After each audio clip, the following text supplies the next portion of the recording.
Hey, what's going on, everybody? Welcome back to another exciting episode of You Guessed It Unplugged. I'm your boy Pico Black saying what's going on, everybody's doing. Hope everybody's having a great day, a wonderful day, and also a blessed day. Before we start the show, do me a favor, feel free at any time to run over to YouTube, hit that sub button to the Unplugged podcast. You can also follow me on TikTok. You can also follow me on Instagram. My TikTok is Pico City. My Instagram is still Pico Black 74. Before we start the show, I just want to thank everybody for continuing to watch my show. It means a lot to me. Keep it up. Keep those topics coming, man. It's going good. I got a whole bunch of topics lined up, but I can only do so many because I'm only one person. Definitely doing the show. Feel free to hit that like button. Feel free to definitely leave a comment. Definitely feel free to also share the content. So without any further ado, let's just jump right into it. Today, we're going to talk about mental health, and like you know how I do it, I don't ever disclose anybody's name. Somebody sent me this topic because they were going through something. So we're going to talk about mental health, and I don't know much about it, but I do know a little bit of this about it, a little bit of that about it. And so today, I got a guest with me. I brought a guest with me, and she knows more about the situation than I do. So I'm going to pretty much, well, she's going to pretty much give us the idea of what this stuff does and how does it tear up homes, and that's actually how it just tear up yourself. So we're going to talk about it a little bit, and like I said, feel free to leave a comment. Definitely feel free to hit that like button any time of the show, and definitely feel free to share the content. And if you guys can hear me out there, give me a yeah, because I'm trying something new. This mic I've never used. I think I used it once, so just let me know if you guys can hear me. So I'm gonna give it to her. So Trina, what is your take on mental health, and why do you think it affect the Black community, or just the community in general, but just especially the Black community? And I pass it over to you. Well, with the Black community, it's a very, very serious thing. And we know that in our community, when it comes to things like mental health, that's sometimes things that we don't talk about. You know, even in the past, we know most of the time when we had relatives or family members that were going through things like this, it was not discussed and it was not handled in a professional manner where we could get them help.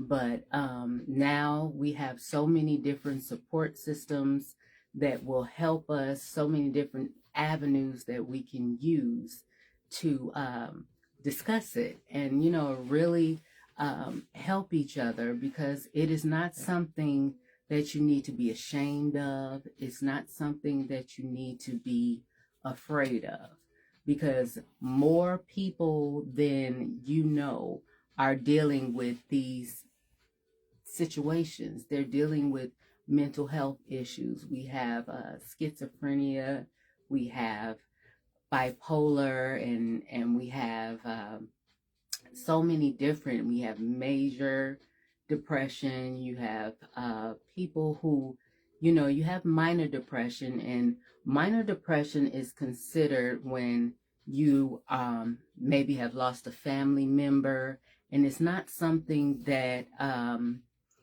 you necessarily have to go to a doctor for, but at the same time, it's still important to talk about these things. And this is the one thing that a lot of people who are going through these situations, they're afraid because they're ashamed of their feelings and what's happening to them. Now, I know lately in the news, we've heard of a lot of people who have been dealing with depression, and they do not voice it. They do not speak to anybody about it. And these are people who you would less likely know that are going through these situations. Case in point, we have comedian Robin Williams, as well as we have Twitch, that is known on the Ellen Show. People didn't know he's known to, you know, make everybody else happy and laugh. He was a dancer. No one knew that he was fighting with such a bad disease. And it's something that is considered, yes, a disease.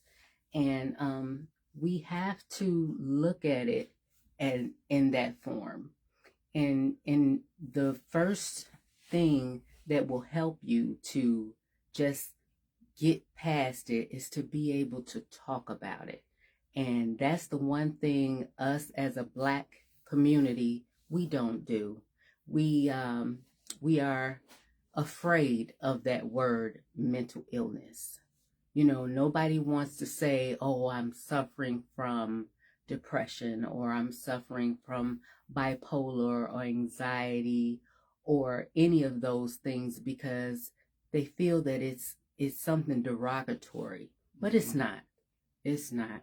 And I was speaking with Pico about it before, and we know there's many people in our families that we never knew that suffered from it. Never knew that suffered from it.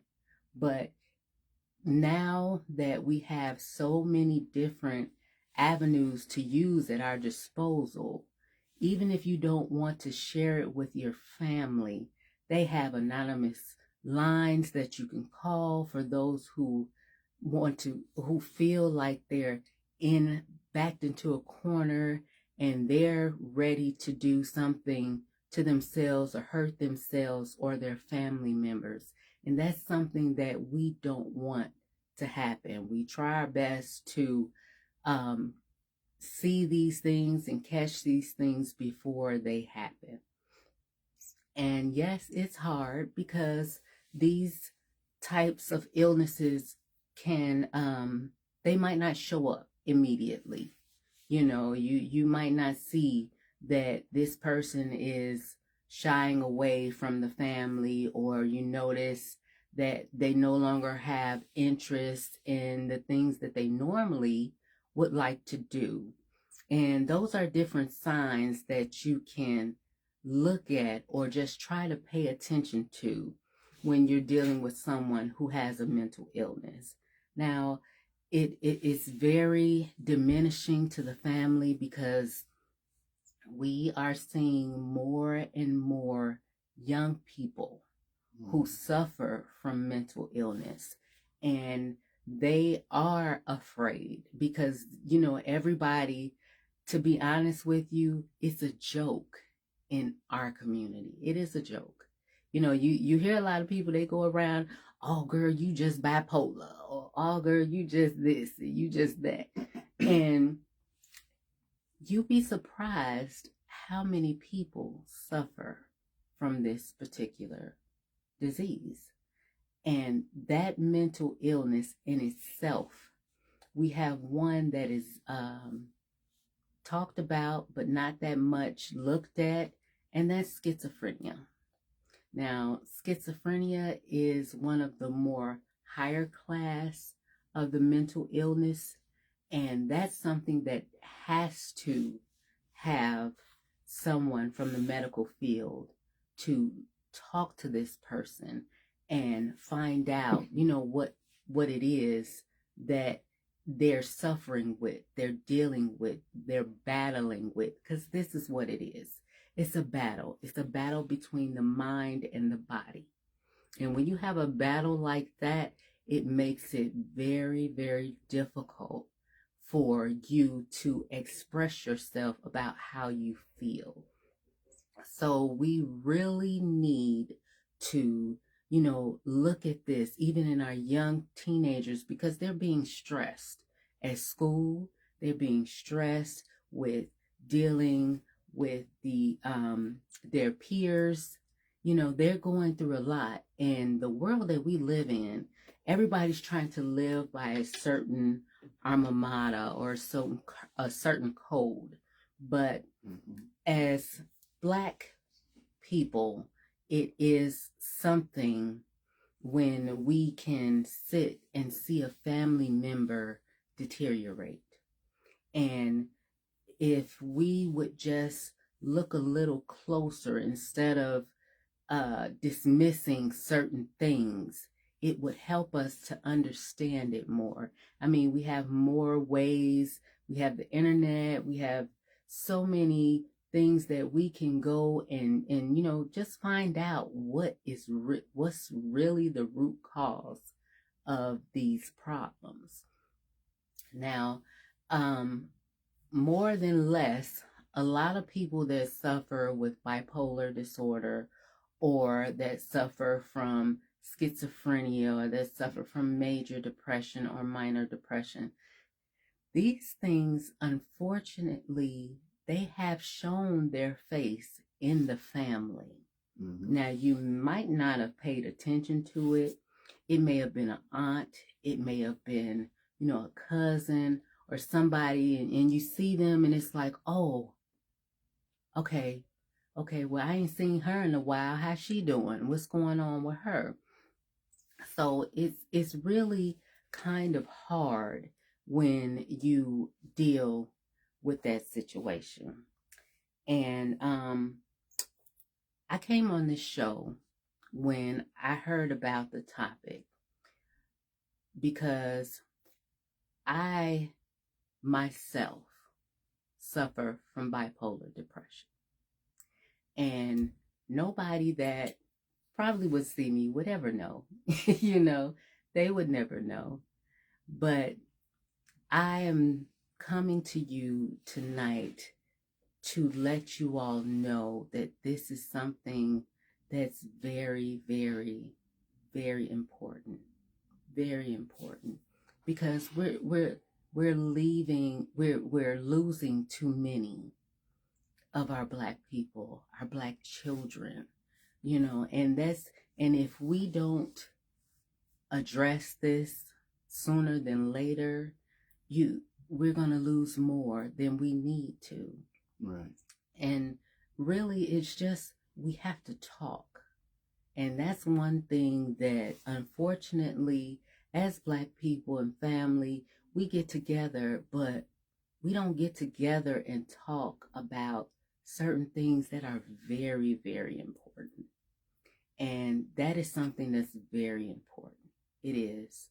And, we don't want, and then when it happens, when someone takes their life because the weight of the depression becomes so surmountable that they can't handle it. They can't do it anymore. And then you find out that they've taken their life, and it's like, what? How did they do that? He was so happy. He was this and he was that. He was doing well at work and and sometimes it has nothing to do with all of the wonderful things that people have they've made, for themselves. They have families, they have wives, they have children, they have lucrative careers, but no matter what, they are not happy with themselves. And that's what a lot of people don't see. And it's hard because we mask it. We put on that face. And it's like, oh, I'm fine. How you doing? Good to see you. You always see a smile on their face, or they're always making y'all laugh. The family looks like everybody's okay. But behind closed doors, that comes off. That mask is gone. And they are there and they cannot. It's a debilitating disease because sometimes you can't even get out of bed some days. And it's something that we ourselves as Black people, we need to pay more attention to. We really do. Because I myself, when I was first diagnosed, I was very young. I was a teenager in high school. And I was very, when it came to school, I was valedictorian of my high school. Okay. So straight A student, nobody would have known the riser. You call him Nobody. nerd. Yeah, I was a nerd. I was a nerd. So what? Nerd. I was a nerd. But it's okay. It's okay. But it was different because when I came home, I didn't want to do anything. And you can look for these different signs in your children. If you have young children, daughters, sons, look at these signs. If they start losing interest in stuff they used to love to do, you pay attention to those small things. They start to like to sleep more. They don't want to be involved with too much of anything. If it's a family affair, they may go there, but they don't stay for long. They leave. And it's like, oh, where did cousin so-and-so go? Or, auntie, or where did, they left already? Okay. And you don't pay attention to that. But those little small things make a big difference. Mm-hmm. They make a very big difference. And it's you start not wanting to do anything. You just want to come in and just call it a quits. I'm done. I don't want to be bothered anymore. This is something I don't want to have to deal with. And that's the way they deal with it. They sleep or they zone off. And you have young sons, they zone off into playing games, video games, to make them not think about everything that's going on in their head, all the things they're thinking about. And it can come from, they could be bullied at school. They can have the pressure of them wanting them to go to college, but they don't have the same enthusiasm about it. And you look at all these things and it's like, no, I can't believe you're doing that. You would be so good if you do this or if you do that. And it's like, no, I'm okay. And that's what I started to do. I stopped wanting to do things. I was out. I was very active. I did a lot of things and I just stopped. And my mother, she noticed it. She's like, she comes home and, homework, whatever's done, and she goes to bed. And she does this every day. She don't want to go out. She don't want to play. She don't want to go out with her sisters. She don't want to, they just start losing interest in things. And those are some of the things that we at first we see, but we'll blow it off. Like, he's just tired, but the stressors of school, work, college applications, job applications, all those things are taking a toll on our kids. And it is stressful. It is very stressful because they have a lot on their plate. When it comes to juniors in high school, seniors, they're filling out college applications and they writing scholarship papers, and they have all this pressure on them to hurry, get here, get there, make all these choices that they're not used to making. And when that happens, a lot of children tend to lean back, like, nah, I don't want to do that, Ma.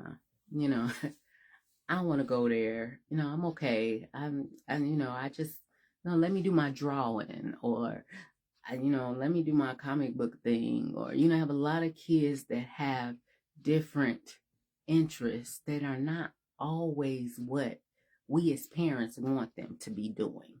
But we have to stop and think that our child might be under too much pressure. And sometimes when we call ourselves just trying to be there for them, and we want to make sure that they make it to that college, that Ivy League, but we don't really, you have to stop and talk to them and let them and ask them what's on their minds. And sometimes kids, it takes a while. It takes time. It does. It takes time. But you have to give them that time sometimes. You do. And unfortunately, not a lot of us do that. We like, no, you gotta get this paper, you gotta put this out, you gonna make something of yourself, you gonna do this, you gonna do that.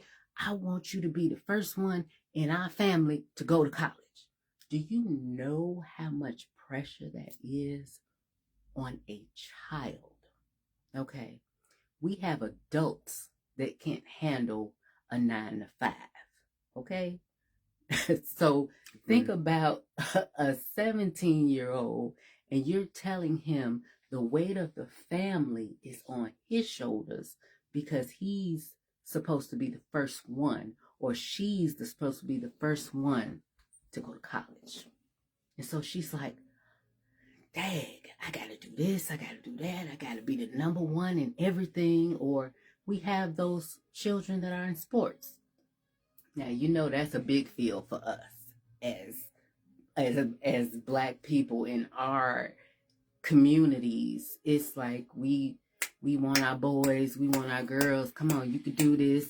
If it ain't the cheerleading squad or the drum team, or it's always something. But you know, it's okay to want them to be in those different fields. But if they're mentally not ready, it will destroy them. It will destroy them. And ultimately, the end factor will be that they will drop out. They will stop. They will stop. And you will be like, no, don't give up. Don't do this. And they're not giving up, but they just can't do it. You know, they can't do it. You have some children that have that drive, that they can go that mile. They can take it. But there's some that can't. And sometimes you have to look at it for what it is and give them that time. And then you have to sit back and say, well, let's talk about it. You know, what's on your mind? And that's one thing that a lot of people don't do. They don't ask their family members. They don't ask their children. Right. And how you feel. I'm glad you just said that because, you know, depression and mental health is everywhere. It's universal. But you see it more, or I'm not going to say see it more because, just like I said, it's everywhere. But the Black community, let's just talk about the Black community for a second. I don't need to go see it. I don't need to go see a shrink, or I'm fine, or, you know, I don't have mental health. You know, I can deal with it. Why is it so much like that in the Black community? Is it the point that we think we can handle things on our own, or we think we'll be laughed at? You know, because hey, you go see somebody find out you going to see a shrink, they gonna call you, man, you this or you that. It's not just the women, it's the men too. Mm-hmm. So how do you go about? Well, how do we go about fixing that in the Black community? Although depression is a universal language, how do we go about fixing it in the Black community? Well, my experience is that we have to talk to each other, and we can't judge each other. And like I mentioned before, we joke about it a lot. Like, girl, you tripping, you just bipolar, you know, and we'll throw it out there. Yeah, I heard a lot of people say it as a joke. You know, yeah, I'm bipolar. People will admit, man, or you hear like, you know, you hear from both sides, women or the men. You know, well, especially the women. You know, I'm bipolar. You girl know I'm bipolar, and people look at it as a joke. But is it really a joke? You know, are they serious? And people take it as a joke. So that's pretty much the argument that's going on right about now. Yeah. So and you're right. A lot of people, they think that it's a joke, and it's not. And sometimes people, when they say, you know, I'm bipolar, honestly, sometimes those are the ones you need to watch. Mm-hmm. And I'm not saying it as in a bad thing, a bad way, but these people might be crying out to you and you don't even know it. they're trying to tell you what's going on with them. And that's the only way they could get it out. So, how do you address it? How do you look at it? How do you view it? You don't laugh. Don't, yeah, you are bipolar because you was this way 5 minutes ago, and now you want to do this. And that's a good point you made because, oh wow, that's interesting because I hear a lot of stories, like on TikTok and especially YouTube. People unalive themselves. They get depressed, they unalive themselves, and you hear the person's like, man, this person was trying to reach out to me, but I thought he or she was joking. But now they gone, they be like, man, I wish I would have listened. But sometimes it does take that ear for somebody to get what they got to say, get it out. You'd be surprised what people go through. Or what was that the song Smokey Robinson said? Tears of a Clown. Mm-hmm. All of us sometimes we wear tears of a clown. We may be laughing on the outside, but we're toe up. We need help. We need guidance in the inside. And sometimes when we reach out to people don't know which way to go. Like, oh, he's joking, or he'll be right, or she'll be right. And next thing you know, you cut the TV on the news and such unalive yourself. Just like, and I like what you said about Robin Williams. Mm-hmm. Nobody never knew he was going through that. Every time we seen the man on TV, he was making people laugh. Everybody liked him as a cool guy, but he unalived himself. He was fighting. And then when he passed away, then a lot of people was like, people that was like really known him like that, they like, hey, he was battling, mental health. He was depressed, but none of us never knew that. Mm-hmm. And it's not just, like I said, it's not just a black thing. It's rich people. It's poor people. How many celebrities we know unalive themselves because you find out they were depressed? I forgot the guy's name, but he used to be on the Disney Channel. He was Jet Jackson. Oh, okay. Mm-hmm. He unalived himself. He shot himself in the head and they found out he was suffering through depression. Mm-hmm. So it's not like this stuff is being made up when people go through things. Sometimes people are actually looking for help. Sometimes they don't know the way out. And when you have those issues, like you said, the schizophrenia, mental health, and I don't know, I'm not a professional in it, but I think all of that stuff does lead to depression. Mm-hmm.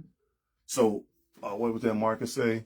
Parents need to educate themselves to know all the opportunities that are open to their children. Marcus, once again, man, you're always right, bro. Mm-hmm. You're always right, and you're absolutely right about that. But what do you think about what he just said, Dream? You're right. He is right.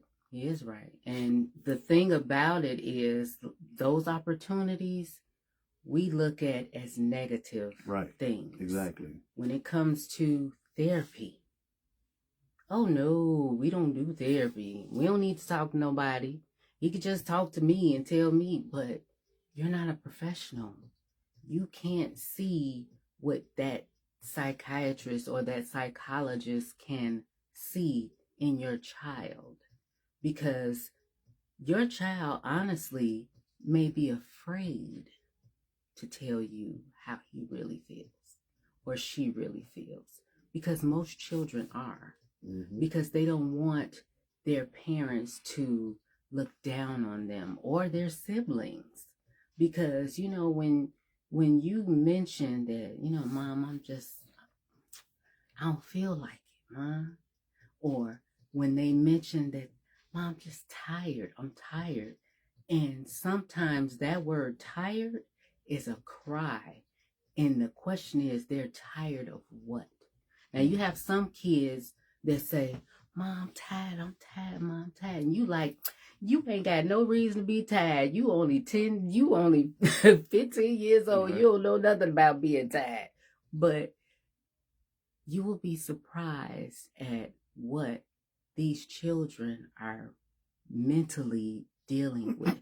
They're fighting with themselves about, trying to be better, trying to be the best in school, trying to be, the best dealing with their family, trying to be the best on a basketball team, baseball team, football team. That is pressure. Mm-hmm. It's pressure, and it's a lot of pressure. Some kids can handle it, yeah, but there's some kids that they'll do it, but their underlying reason for doing it, that's what we need to get to. That's the problem. The underlying reason. We have to get to that underlying reason. We have to find out what our children are really dealing with.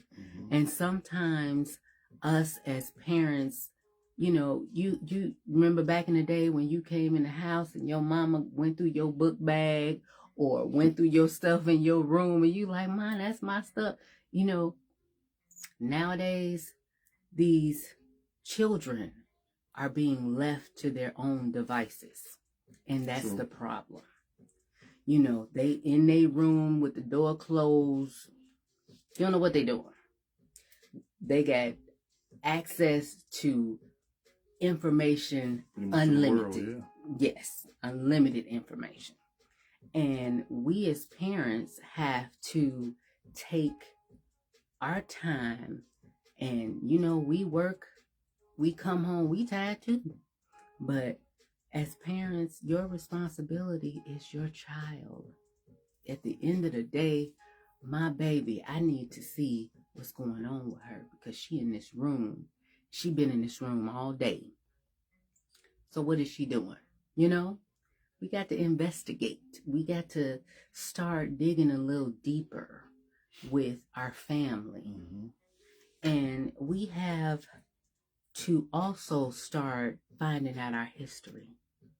That's something that a lot of us don't do when it comes to mental illness, because there are a lot of families that are dealing with it and they find out that it is hereditary. And that's the key, hereditary. And when it's hereditary, it will show up in your family lineage, whether you want it to or not, whether you want to admit it or not, it will. And when you find out that your aunt or your uncle may have suffered from alcoholism, alcoholism is also a form of depression. Alcohol is a depressant. It continues to make you stay in that downward state. It doesn't help to build you up. So it's well, from what I think about the theory of the alcohol and depression is, you're absolutely right, but that's like a way out, but not a way out. Right. Because it's more than just alcohol. Some people turn to drugs. Some people turn to all types of things because they're they're depressed, and they think that's the way out, or an escape for a little while. Right. But they're only making the matters worse, because once you do something for so long, you can't live without it, you go into a depressed state. Yeah. So. You're absolutely right. And a lot it's of everywhere. Yeah, a lot of people, they don't see it, and it's sad. And like I said before, a lot of us, we just need to talk about it. We need to talk, and we need to get the family together, find out what is going on. We need to know. You had, maybe when you was little, you had that auntie who just wasn't quite like, something wrong with Auntie Cheryl, but